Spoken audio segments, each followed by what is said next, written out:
नमस्कार. योग म्हणजे काय असं विचारल्यावर आपल्या डोळ्यासमोर काय येतं? काही अवघड आसनं. पण योग खरंच इतकाच आहे का, की त्या पलीकडेही बरंच काही आहे? चला तर आज आपण एका सरकारी माहितीपत्रकाच्या आधारे योगाचे फायदे सोप्या भाषेत आणि चित्रांच्या मदतीने समजून घेऊया. आजचं आपलं जीवन कसं आहे? सतत धावपळ, स्ट्रेस, शरीराच्या तक्रारी आणि मनात विचारांचा गोंधळ हे सगळं आपल्यापैकी प्रत्येकाच्या आयुष्याचा भाग बनलं आहे. मग प्रश्न हाच उरतो की या सगळ्यामध्ये बॅलन्स म्हणजे संतुलन शोधायचं कसं? आणि या प्रश्नाचं उत्तर कदाचित आपल्या अगदी समोरच आहे. भारताच्या राष्ट्रीय आयुष मिशनने तयार केलेलं हे माहितीपत्रक बघा. हे म्हणजे जणू काही आरोग्यासाठी एक जुनं पण अतिशय प्रभावी असं प्रिस्क्रिप्शनच आहे. तर आपण सुरुवात करूया थेट शारीरिक फायद्यांपासून. बघूया तरी योग आपलं शरीर मजबूत आणि लवचिक बनवण्यासाठी नक्की कशी मदत करतो. योगाचा सगळ्यात पहिला आणि पटकन लक्षात येणारा फायदा म्हणजे शरीराची लवचिकता वाढते. हा असा बदल आहे जो नियमित सरावाने लगेच जाणवायला लागतो. आणि ह्या पोस्टरची सगळ्यात भारी गोष्ट काय माहितीये?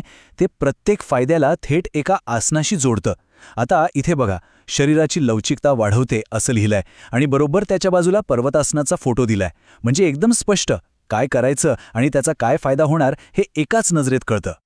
आता पुढचा आणि खूप महत्त्वाचा शारीरिक फायदा तो म्हणजे शरीराची नैसर्गिक संरक्षण प्रणाली म्हणजेच आपली इम्युनिटी, रोगप्रतिकार शक्ती वाढवणे.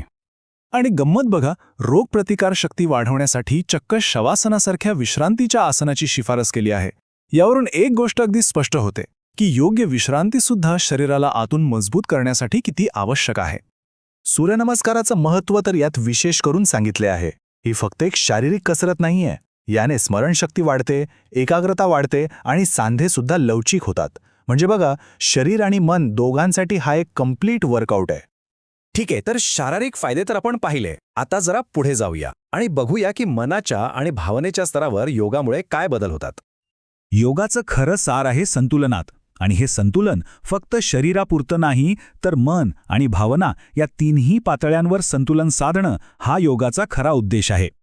इथे परत बघा, कृती आणि त्याचा परिणाम किती छान जोडून दाखवला आहे. एका बाजूला लिहिलंय संतुलन सुधारते आणि त्याच्या शेजारी दिलंय वृक्षासन म्हणजेच ट्री पोज.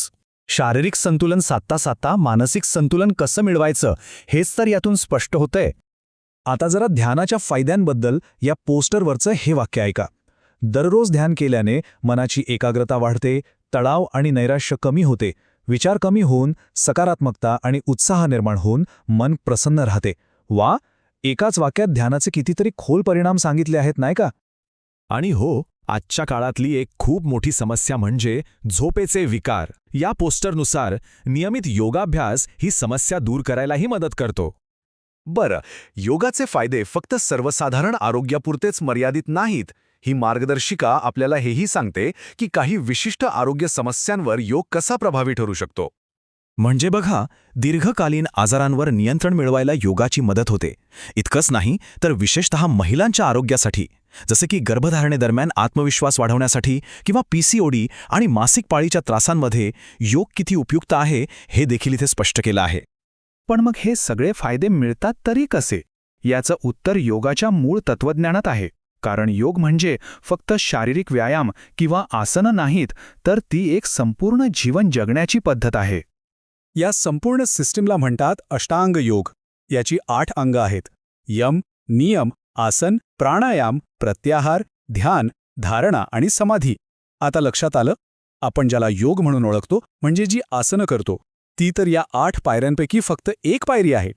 विचार करा, हा मार्ग किती मोठा आणि व्यापक आहे.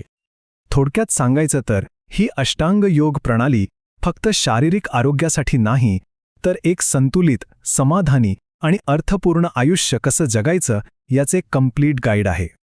आणि जाता जाता एक विचार, असं नाही का वाटत की आपल्या भविष्यातल्या निरोगी आयुष्याची गुरुकिल्ली कदाचित याच प्राचीन भारतीय ज्ञानात दडलेली असेल? विचार करण्यासारखी गोष्ट आहे नाही का?